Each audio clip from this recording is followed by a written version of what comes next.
अच्छा सर, जो petition already हम जिसकी बात कर रहे थे उसके मेन आर्गुमेंट्स क्या हैं? और पिटिशन जब हम लिख रहे थे या पिटिशन हमने दायर की, देखिए जो जो पिटिशन है वी हैव हमने एक जो प्रोफेशनल सीनियर लॉयर है उनको एंगेज किया है। अगर सबसे पहली जो चीज़ है कि हम समझते हैं कि जो टैक्सेस हैं ये जो सैलरी क्लास के ऊपर लगे हैं ये कन्फिस्केटरी नेचर के टैक्सेस हैं। तो मैं पहुंचूंगा कैसे? मेरी गाड़ी लगेगी, बाइक लगेगी, उस पर फ्यूल लगेगा, उसकी मेंटेनेंस है। ठीक है, आपकी गाड़ी, आपका फ्यूल है, आपका कराची में हम तो लियारी एक्सप्रेस वे से आते हुए, ठीक है, आज NHA कहते हैं 30 रुपए और हमें बाकी सेक्टर से टैक्स कलेक्ट नहीं हो रहा, तो हमारे पास कोई ऑप्शन नहीं है कि हम सैलरी क्लास से टैक्स ना कलेक्ट करें। हमारे लिए कोई रास्ता नहीं छोड़ा गया जिसको हम चाहे इसको बेहतर कर सके। ऑफ कोर्स आपकी जो पिटिशन होगी, जो आर्गुमेंट्स आपने दिए हैं, हम अज्यूम करते हैं। अच्छा सर, जो पिटिशन ऑलरेडी हम जिसकी बात कर रहे थे उसके मेन आर्गुमेंट्स क्या हैं? और पिटिशन जब हम लिख रहे थे या पिटिशन हमने दायर की तो उसमें आपको क्या तकलीफ हुई या क्या प्रॉब्लम्स आपको सामने आए? और जो आर्गुमेंट्स बन रहे थे आपको क्या लगता है, इज इट लॉजिकल? क्या वो इतने वाइबल हैं कि जिन इदारों को हमने लिखे हैं वहाँ पर हमारी सुनवाई होगी, स्कैब की सुनवाई होगी?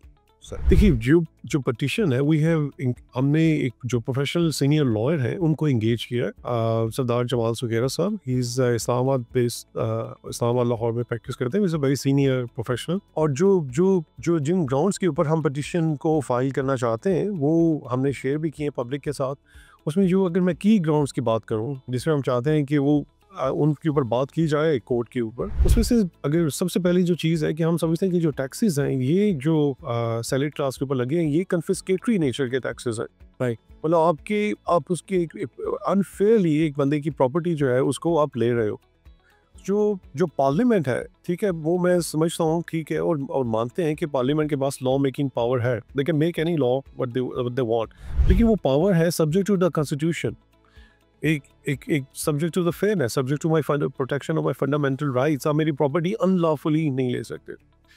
अब बात यह है कि we want to take this question to the court की जो ये टैक्सेस है अगर ये कन्फिस्केटरी नेचर के नहीं है तो फिर इसका इस लफ्ज़ का मतलब क्या है? मेरे को से कि आप 38% 38.5% आप मैक्सिमम एक टैक्स स्लैब में फाइल कर रहे हो जो फेडरल को दे रहे हो, प्लस आप जो भी चीज़ कंज्यूम कर रहे हो, जो भी चीज़ स्पेंड कर रहे हो, उसके बाद आप फर्दर GST दे रहे हैं 78%, ठीक है, तो आप फिर टेक अवे आपकी क्या बच जाता है? सिर्फ in out of 100 rupee you are getting 40 rupees for your family. उसके अंदर आपने अपने बच्चों की एजुकेशन को रन करना है, अपनी उनकी हेल्थ केयर को देखना है, अपने पेरेंट्स को, एक्सटेंडेड फैमिली को, ठीक है, आउट ऑफ 40 रुपीज़। बिल्कुल सही। और तो ये चीज़ कैसे मैनेज होएगी और what the state is offering in return, right? ठीक है। और दूसरा क्वेश्चन जो हम लेके जाना चाहेंगे वो ये कि जो डिडक्शंस हैं सैलरी क्लास को कोई डिडक्शन अलाउड नहीं, ठीक है। और वो आपके एक आपने प्रिजम्पशन किया कि जो मेरी सैलरी इनकम है उसको अर्न करने के लिए मेरा कोई एक्सपेंस मैं नहीं करता, ठीक है। तो ये अजम्पशन क्या ये दुरुस्त है कि नहीं? आपने सिंपल कानून में लिख दिया कि नहीं होएगी अलाउड, तो क्यों नहीं होएगा? तो मैं पहुंचूंगा कैसे? मेरी गाड़ी लगेगी, बाइक लगेगी, उस पर फ्यूल लगेगा, उसकी मेंटेनेंस है, कपड़े पहन के जाऊंगा, ये कॉस्ट नहीं है क्या? जैसे दुकानदार अपनी कोई मेरे ख्याल से दुकान चलाने के लिए अपने रिकरिंग एक्सपेंस करता है जिसको हम कहते हैं ओपेक्स, ऑपरेशनल एक्सपेंडिचर। हमारे भी तो ओपेक्स होगा, हमारा भी तो ऑपरेशनल एक्सपेंस, हमारा भी तो एक्सपेंस है, ठीक है। आप you are suppose to travel, ठीक है, आपकी गाड़ी, आपका फ्यूल है, आपका कराची में हम तो लियारी एक्सप्रेस वे से आते हुए, ठीक है, आज NHA कहते हैं 30 रुपए, अगले दिन हफ्ते बाद 40 रुपए, फिर 50 रुपए, कल वो 200 हो जाएगा। हाँ बिल्कुल। तो वो एक्सपेंस है कि नहीं है? No company is paying that, ठीक है। कंपनी तो आपका वो बेयर नहीं कर रही है। और ये आप अज्यूम कर रहे हो कि CEO को भी कंपनी उसके सारे एक्सपेंसेस बेयर करती है, तो स्टाफ को भी क्या करती है? जो बंदा 50-60 हज़ार सैलरी ले रहा है उसका एक्सपेंस किधर है, ठीक है, उसको उसके मेडिकल एक्सपेंसेस क्यों कवर नहीं हो रहे, ठीक है। तो आपने जो है वो कहा कि इसको कोई ये एक्सपेंस नहीं कर रहा। और जो एक फर्दर आर्गूमेंट से अगर हम जाते हैं वो ये कि मेरी जो इनकम टैक्स लायबिलिटी है वो क्रिस्टलाइज होती है the close of the financial year, ठीक है, कि 30 जून तक जो भी मैंने इनकम की है वो उसके ऊपर कितना टैक्स पे करना है वो मुझे अपने जो भी सितंबर से 30 सितंबर तक मुझे रिटर्न फाइल करनी है। मैं अपनी इनकम कहता हूँ कि ये मैंने इतने 1 लाख रुपए कमाए हैं, इसके ऊपर मेरा ये टैक्स फाइल होता है। मुझसे वो राइट छीन लिया गया है कि मैं अपनी रिटर्न के वक्त वो अपना डिपॉजिट करूँ अपना टैक्स रिटर्न। इसका सादा ज़ुबान में अगर हम ये समझें कि आज मैं अगर पहले महीने एक जॉब कर रहा हूँ, ठीक है, फाइनेंशियल ईयर शुरू हुआ है, मेरे पे टैक्स जो है 38% आपने टैक्स काट के मेरी कंपनी ने जमा करा दिया, डिपॉजिट करा दिया FPR को। ये सारी सैलरी क्लास के साथ है। तो अगर at the end of the tax year FPR ने 100 रुपीज़ टैक्स कलेक्ट करना था मुझसे out of my tax liability, तो चूँकि वो एडवांस में पैसे ले रहे हैं और उसके ऊपर प्रॉफिट अर्न कर रही है फेडरल गवर्नमेंट FBR, तो effectively they are taking 125 rupees. Yes they are not taking 100 rupees, right? तो क्यों आप ले रहे हो? अगर आपसे कहते हो कि मैंने 38 या 40% टैक्स देना है, मैं दे दूंगा, लेकिन मैं दूंगा आपको end of financial year, yes, जब मैंने रिटर्न फाइल करना है। और ये जो चीज़ है ये सारे बिजनेसेस के ऊपर अप्लाई होती है, ठीक है? ऑल्दो कुछ बिजनेसेस जो है उनके ऊपर वो विथहोल्डिंग एडवांस टैक्स वो पे करते हैं, ठीक है, but they are not paying the full tax liability on the very first month. से अगर आज किसी वजह से मैं अपनी जॉब कंटिन्यू नहीं करता, जॉब टर्मिनेशन हो जाता है, मूव कर जाते हैं, तो मैं मैक्सिमम टैक्स लाया पहले दिन मुझसे आप अप्लाई कर रहे हो। आपके टैक्स लॉ में कौन सा प्रोसेस है जिसके ज़रिए से जो मैंने एडिशनल टैक्स मेरी एम्प्लॉयर ने जमा किया है उसकी मैं वापस ले सकता हूँ? देयर इज नो प्रोसेस, ठीक है? किसी बंदे की जॉब चली जाती है, बीमार हो जाता है, कुछ भी हो जाता है, ठीक है, is not continuing with that job, तो आप एज्यूम कर रहे हो कि नहीं उसने सारा साल काम किए। Plus there are other grounds. एक कॉन्सेप्ट होता है टैक्स ब्रैकेट क्रीप का।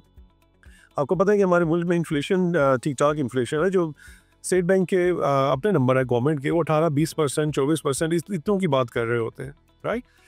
सो अब जो टैक्स स्लैब्स हैं, ठीक है, वो इन्फ्लेशन एडजस्टेड नहीं है।